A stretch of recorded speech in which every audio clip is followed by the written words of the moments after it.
Hai, Assalamualaikum. Kembali semula dengan Cikgu RoZie. Okey, so macam biasa kita kena lukis border dulu. Okey.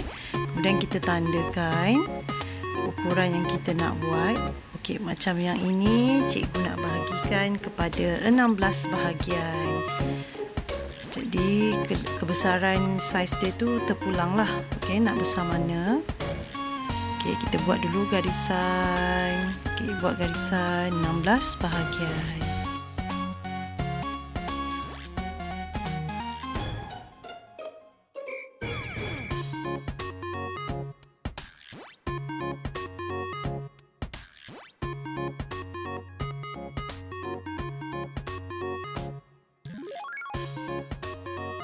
Okey, dah pun siap. Okey, tak sama besar saiz dia pun tak apa. So, sekarang kita gunakan marker pen ataupun pen dakwat basah yang mata halus ke untuk buat lengkungan. Okey, so tengok lengkung dia tu. Kita buat je freehand. Okey, di bahagian sebelah tu pula kita lengkung terbalik. Tadi kita lengkung ke atas, kan kita lengkung ke bawah. Okey, kemudian kita ulang untuk bahagian seterusnya. So, selang-selikan.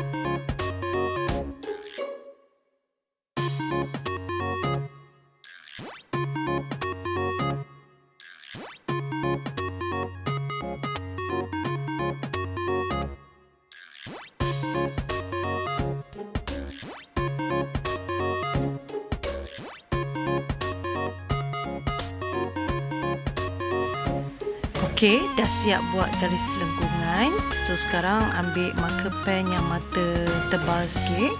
Jadi, kita start colour.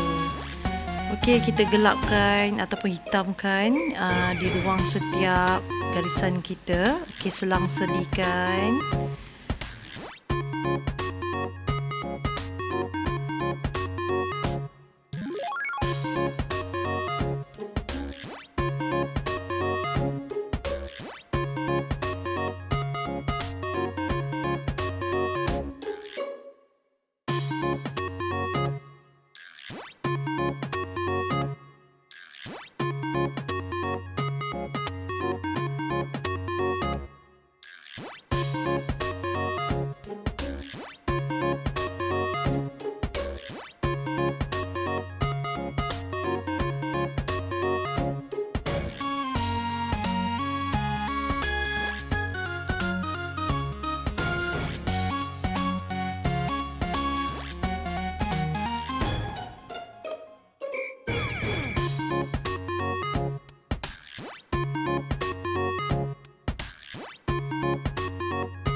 Okey, lukisan kita dah pun siap. Selamat mencuba.